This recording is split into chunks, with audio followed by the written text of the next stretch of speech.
আসসালামু আলাইকুম রহমতুল্লাহি ওবরকাতুহু। সম্মানিত দর্শক, শেখ হাসিনার 15 বছরের যে শাসন, এটার কেন পতন হলো? তার দীর্ঘদিনের যে অভিজ্ঞতা এবং অতীতে বিশেষ করে 1996 থেকে 2001 সন পর্যন্ত একটি সফল সরকার পরিচালনার যে ঐতিহ্য, তার সঙ্গে সুদীর্ঘ রাজনৈতিক অভিজ্ঞতা, রাজপথের অভিজ্ঞতা এবং তার রক্তের মধ্যে যে প্রবাহমান রাজনীতির যে ধারা, এটি বাংলাদেশের দ্বিতীয় কারণেই। তো সেই অর্থে তিনি লড়াই সংগ্রাম করে যখন 1/11 পরবর্তী যে সরকার, সেই সরকারের প্রধান হলেন, বলা হয়ে থাকে যে 1/11 সময় যে নির্বাচনটা হয়েছিল সেটি সমঝোতার ভিত্তিতে হয়েছিল এবং সেই সমঝোতার সময়টিতে যে ভুলগুলো করা হয়েছিল, এবার সেই ভুলগুলো করা হয়নি। আবার এইবার যে ভুলগুলো করা হয়নি ত্রয়োদশ জাতীয় সংসদ নির্বাচনে, ঠিক এইরকমই একটা ফলাফলের আশা বিদেশি যারা নেগোসিয়েটর ছিলেন তারা 2018 সনে করেছিলেন, কিন্তু সেটি যে কোনো কারণে সম্ভব হয়নি। তো সেই বিষয়গুলো পরের ব্যাপার। আগে যেটা বলে নিই সেটা হলো আমাদের দেশের যে রাজনীতি, সেই রাজনীতিতে সবসময় বিদেশিদের একটা হস্তক্ষেপ থাকে। সেই রাজনীতিতে বিদেশির প্রভুদের প্রভুত্ব থাকে, সেনাবাহিনী, পুলিশ বাহিনী, অর্থ, বিত্ত, আমলা, হুন্ডা, গুন্ডার একটা প্রভাব থাকে। আর বিশেষ করে সেই যে সামরিক শাসনের আমল থেকে, সেটা খন্দকার মোশতাকের সেই সামরিক শাসন বলেন, কিংবা ধরুন জিয়াউর রহমান সাহেবের সামরিক শাসন বলেন, ঠিক সেই সময় থেকে নির্বাচন যেভাবে ম্যানুপুলেট হচ্ছে, যেভাবে হানা ভোট, যেভাবে ঠিক রাতের ভোট, দিনের ভোট, গৃহপালিত বিরোধী দল ইত্যাদি যে সংস্কৃতিগুলো, এটা অপসংস্কৃতি বলা হবে, সংস্কৃতি নয়, যেগুলো চালু হয়ে আসছে আমাদের দেশে, এটা তো থামছে না। সেই তুলনায় যদি আপনি ধরেন যে 1970 সনে মার্শাল অ্যাডমিনিস্ট্রেটর ইয়াহিয়া খানের জামানাতে যে নির্বাচনটা হয়েছিল, এটা ওয়ান অফ দ্য ফাইনেস্ট নির্বাচন। আবার পাকিস্তান জামানাতে যেটা 1954 সনে নির্বাচন হয়েছিল, বাংলাদেশে যদি সত্যিকার অর্থে কোনো অংশগ্রহণমূলক উৎসাহ এবং উদ্দীপনার সঙ্গে, প্রতিযোগিতার সঙ্গে কোনো নির্বাচন হয়ে থাকে, সেটা হলো 1954। আর বাকি যে নির্বাচনগুলো, প্রায় সব নির্বাচনগুলো কিন্তু হুজুগে হয়েছে। 1973 সনের যে প্রথম সংসদ নির্বাচন হুজুগে হয়েছে, 79 সনের সংসদ নির্বাচন, রাষ্ট্রপতি নির্বাচন, হানের নির্বাচন, 86, 88 বোগাজ নির্বাচন, শুধু 91, 96, 2001 এই তিনটি নির্বাচনে যে অনিয়ম বা যা কিছু আছে, এটা একেবারে সীমিত। বলা হয়ে থাকে যে স্বাধীন বাংলাদেশে মূলত 91, 96 আর 2001 এই তিনটে নির্বাচন ছাড়া বাকি নির্বাচন নিয়ে বহু প্রশ্ন আছে। আমি 2008 সনে নির্বাচনের সংসদ সদস্য হয়েছিলাম। আমার ওই এলাকাতে প্রতিযোগিতা ছিল, কিন্তু এখন অবস্থার দৃষ্টি যেটা মনে হচ্ছে যে গলাচিপা 10 মিনিটে যে প্রতিযোগিতা ছিল বা ভোট ছিল, এটা সারা বাংলাদেশে এই দৃশ্য ছিল না। আমরা 2018 সনে, 2014-তে, 2024 এবং এই যে 2026 যে দৃশ্য আমরা দেখেছি নির্বাচনের ফলাফলের ক্ষেত্রে, এটা সে 2008 থেকে ধীরে ধীরে ধীরে ধীরে শুরু হচ্ছিল, কখনো নির্লজ্জ, কখনো প্রকাশ্য। তো এনিওয়ে, এইবার অবিশ্বাস্যভাবে জামাতের যে জোট, তারা 78টি আসন পেল। তো বিএনপির জোট যদি 90টি বা 100টি সিট পেত 2018 সনে, তাহলে কি শেখ হাসিনার আজকের এই পরিণত হতো? কারা তাকে সেই দিন এই কাজ করতে দেয়নি? তো এই যে এরকম অনেকগুলো প্রশ্ন। আর এখন যে দৃশ্যগুলো আমরা দেখতে পাচ্ছি, কেউ শেখ হাসিনার সঙ্গে এই মুহূর্তে নেই। আর যারা পালিয়ে আছেন, তার সঙ্গে যারা আছেন, তারা মানে কেউ নৈতিকভাবে বাংলাদেশে আসবে, আগামীতে রাজনীতি করবে, তাদের বিরুদ্ধে যে সকল মামলা মোকদ্দমা, দুর্নীতির অভিযোগ আছে, এইগুলো তারা কাটিয়ে উঠে আবার রুখে দাঁড়াবে, এটা কার্যত অসম্ভব বিষয়।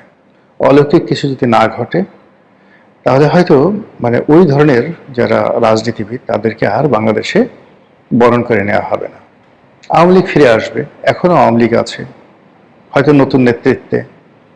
এমনকি যদি বর্তমান সরকার ফেল করে, সেক্ষেত্রে আওয়ামী লীগ আরেকটি নির্বাচন এলে ক্ষমতায় আসবে, সেটাও ঠিক আছে। কিন্তু যাদের বিরুদ্ধে দুর্নীতির অভিযোগ হয়েছে, যাদের বিরুদ্ধে অনিয়ম, সন্ত্রাস, টাকা পাচার, এই মানুষগুলো আপনারা লিখে রাখেন যে বাংলাদেশে আর কখনো ফিরে আসতে পারবে না। তো সেই অর্থে আওয়ামী লীগের যে সকল নেতৃত্ব বিলো 60 এই মুহূর্তে আছেন, যাদের বয়স 60-এর নিচে, মূলত তারাই আগামীর নেতৃত্বে আসছে। এর বাইরে 60-এর উপরে যারা আছেন তারা বয়সের কারণে, অবস্থানের কারণে মূল ধারায় আর আসতে পারবেন না। আর 60-এর উপরে যারা গাড়ি বাড়ি টাকা থেকে শুরু করে বেগম পাড়ায় সহায় সম্পত্তি এগুলো করে এই মুহূর্তে শেখ হাসিনার চক্ষুর শুলে পরিণত হয়েছেন, তারা জিন্দিগিতে রাজনীতির কথা কল্পনাও করতে পারবেন না। এখন ফুসফাস ভুংভাং যা কিছু আছে এগুলো হচ্ছে।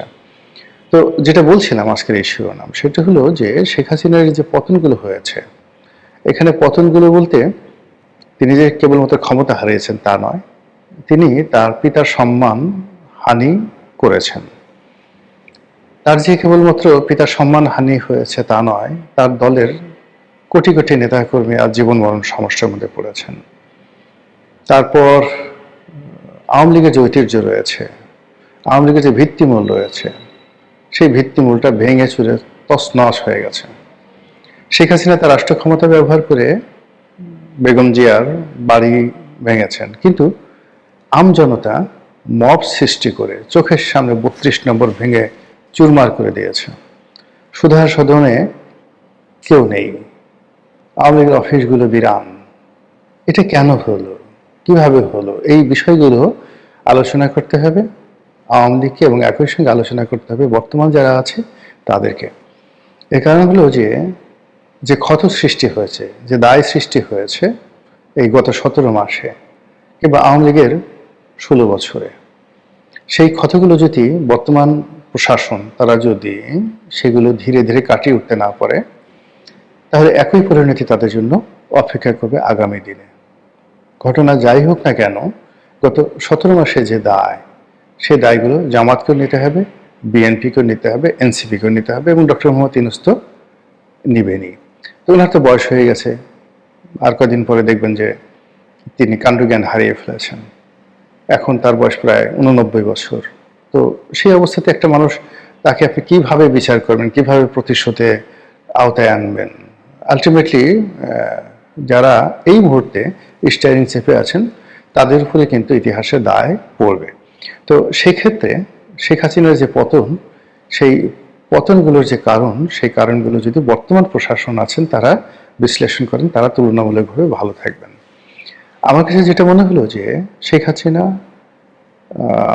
2008 থেকে 2013 পর্যন্ত মোটামুটি চমৎকারভাবে চালিয়েছিলেন প্রশাসন, অসাধারণ সুন্দরভাবে চালিয়েছেন, এবং তার যে মাস্টার প্ল্যানগুলো ছিল, ব্যাকবোনগুলো ছিল, এই যে মেট্রো রেল, তারপরে এক্সপ্রেসওয়ে, তারপরে অন্যান্য যে সকল মেগা প্রকল্প, পদ্মা সেতু, এগুলো কিন্তু তার প্রথম টার্মেই করা হয়েছিল। পরবর্তী টার্মে যে জিনিসগুলো নেওয়া হয়েছে ওইগুলোর কন্টিনিউশন, কিন্তু চিন্তার কোনো নতুনত্ব আসেনি। এখন প্রথম টার্মে তার সঙ্গে যারা যারা ছিলেন, দলের মধ্যে যে গণতন্ত্রগুলো ছিল এবং দলের যারা ত্যাগী পরীক্ষিত নেতাকর্মী ছিলেন, সবাইকে তিনি কিন্তু মোরাললেস মূল্যায়ন করেছিলেন। অজয় পাড়াগাঁয়ের একজন আওয়ামী লীগ নেতা, তিনিও শেখ হাসিনা দ্বারা মূল্যায়িত হতেন। তিনি তখনও সেই আমলাদের স্যার হয়ে ওঠেননি, তখনও আপা ছিলেন। গণভবনের দরজা তখনও বন্ধ হয়নি। তো যেই মুহূর্তে 2014 পরে কি করলো, একটা বিতর্কিত নির্বাচনের পরে এই আমলাতন্ত্র, দুর্নীতিবাজ আমলাতন্ত্র, তারা তাকে ক্যাপচার করে ফেললো। করোনার সময় তাকে মূলত কার্যত গৃহবন্দী করে ফেললো। আর এই সময়টিতে তিনি যে সকল মানুষের খপ্পরে পড়লেন, আমি ব্যক্তিগতভাবে নাম বলবো না কারো, এদের সংখ্যা একজন দুজন নয়, এদের সংখ্যা হয়তো কয়েকশো।